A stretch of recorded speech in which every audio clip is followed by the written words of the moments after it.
Hi folks, back again. Yep, Bathrobe Chronicles, and this is a special, so-called special that I've been working on, and it's really been a pain in the butt. I mentioned on the first one that I spent 90 minutes, I believe, the other day, and did 5 of these, and that was the one where the video was rolling in the frame. And then I decided when I posted these 3 that I did, there was a lot of stuff that I left out, so I decided I would have one more. I just did one. It was about 15 minutes or so, and when I played it back, the audio was messed up.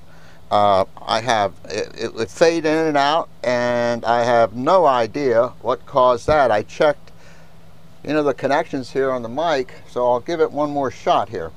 Again, I just scribbled some notes, and so this will be disjointed also, even though it's fairly short.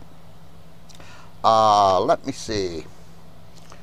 Okay, a couple of things when you check on someone, you can always check to see if they have an upcoming court trial. Oftentimes people try to lay out in a psychiatric hospital if court is coming up, and of course their rationale is that the judge will feel sorry for me or what have you because, oh gosh, I was in a psychiatric hospital. Not that the judge hasn't heard that one before, but check that. The other thing you can do too is occasionally you can call the warrant office and see if there is an outstanding warrant.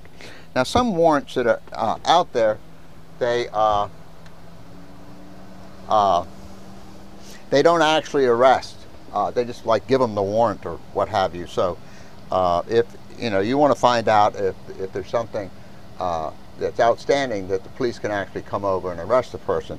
And obviously, if you're in an ER or something, what you need to do is go to the doc and just say, look, here's the deal. The guy has an outstanding warrant. I want to have him arrested. Do you have any problem with that? 99.9% of the time, they're going to say no.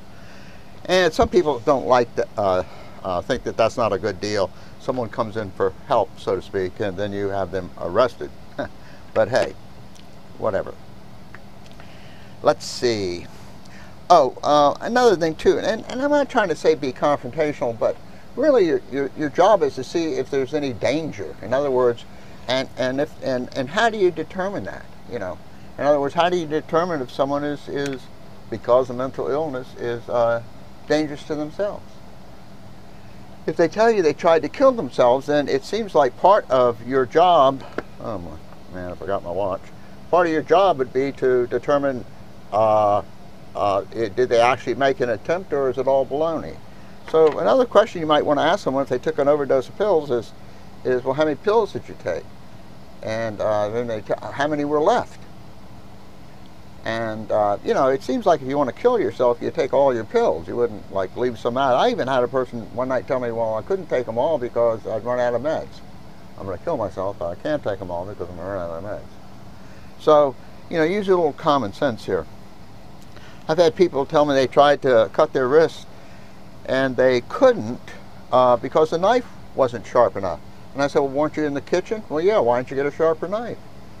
I'm not trying to be a wise guy. I'm not trying to be confrontational, but and I'm not trying to say you should ask every person these questions, but you are supposed to sort of find out what the truth is, I guess, whatever, that may be. Oh, and as I said, I'm jumping all around. When you show up and the police are there, oftentimes it's a good idea to go say, officer, I'm familiar with this person. I'm almost sure I'm going to detain them. Do you have any problem taking them into custody and taking them to the ER or something? Get that out of the way, and then you don't have to worry about it, if you make that decision. Make sure that they're willing to do that. Sometimes things sort of take on a life of their own. And when they do, you might as well just detain the person and get it over and done with. Like somebody's running down the street like a maniac and causing huge disturbances everywhere, and it's been ongoing or something. And whether or not you think they meet the criteria per se, sometimes it's a lot easier to detain them than have to put up with it all night, having the police going back and all of that. Now, of course, oftentimes when you show up, if you think the person's just being a jerk, and of course, you always say to the cops, has this person done anything that you can arrest them? And you know, oftentimes you could maybe get what's that? When you create a disturbance or whatever. Anyway, so you can often ask the cops, is arresting them an option here? The working with families.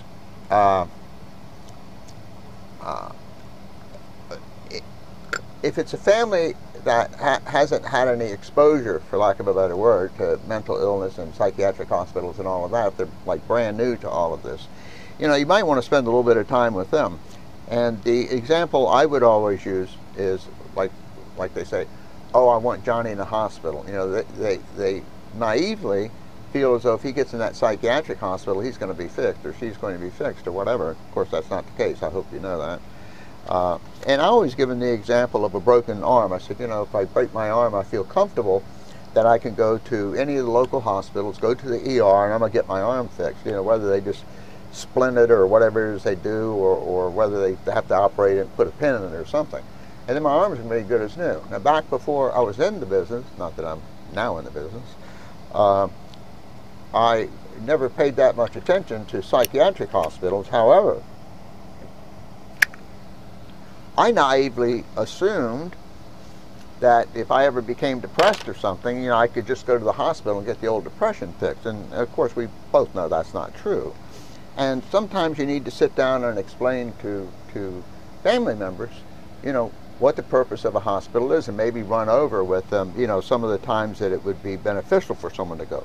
You know, a seriously mentally ill person who's off their meds, completely disorganized, and so on and so forth, and needs to get in there and get stabilized on medications.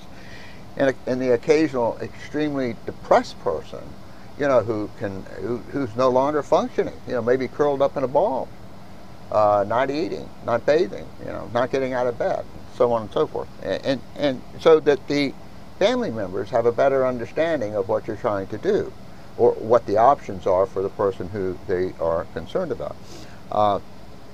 Another thing you need to explain to families that they aren't legally responsible, you know, for an adult. In other words, if you have someone who's in and out of hospitals, whether psychiatrically or for booze or drugs or whatever, and they keep coming home and terrorizing the family, you need to explain to the family, you know, you aren't legally obligated. A lot of families feel as though they are. Now, there's some subtleties in the law about, you know, a residence, and you can come back to your residence and all of that, but, you know, leave that up to the cops. But they can surely tell the discharge planner at the hospital, you know, no, Johnny can't come back home. You know, Johnny's a jerk, and I don't want him in my house anymore.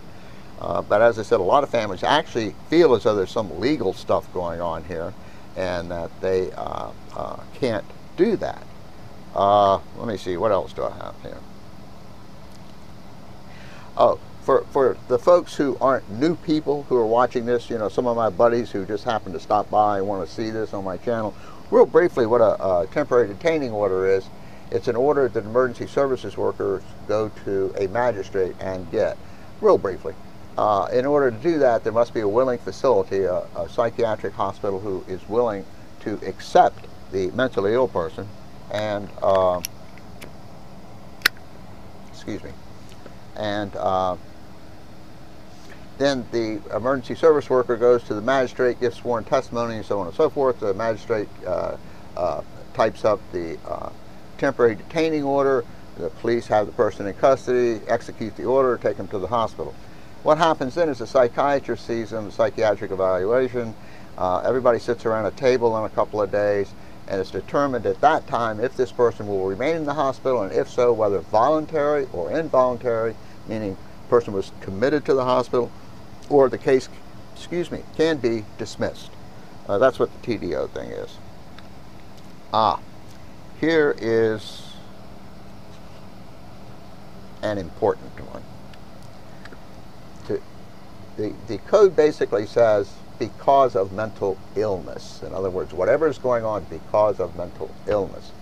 And oftentimes, especially with juveniles, you have to explain to the family that there's an action. Let's say you have this 15-year-old kid, and he punches out his brother or his sister, or what happens, or threatens his mom or something like that. Excuse me. That's the action. So it's your job, new worker, to determine whether that action was because of behavior or mental illness, and explain this to the family. And most of the families, if you actually sit down and explain to them the difference, they will have a better understanding of what's going on here.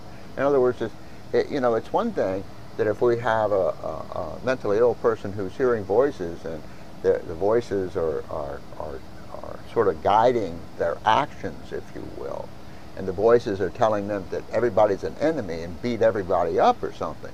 That's a big difference between someone who's just a nasty, no good for nothing person who's mean and likes to beat people up just for the heck of it, So you need to get across to the families that, just because someone is doing something doesn't mean it's because of mental illness. Another thing, if you stay around very long, you'll get calls and they'll say, oh, Johnny's mentally ill. Well, what's going on with Johnny? Well, Johnny's on Prozac. And I'm not laughing at these people, obviously, because a lot of people feel as though, gosh, if you're on any kind of psychiatric medication, that means you're mentally ill. And I guess, if you want to look at the DSM and all of that, I guess you could come up with a case for depression or something like that. But, come on. Just because Johnny's on Prozac doesn't mean that he gets the get out of jail free pass. He surely doesn't. And I guess that's about it. I think one of the main things was that behavior thing, because that comes up routinely with juveniles. And most of it is behavior. Period. That's what most of it is.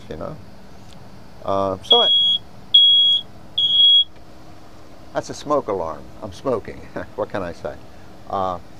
But anyway, so I guess that's it, really. And I surely hope this one works. I hope the audio works and the video works.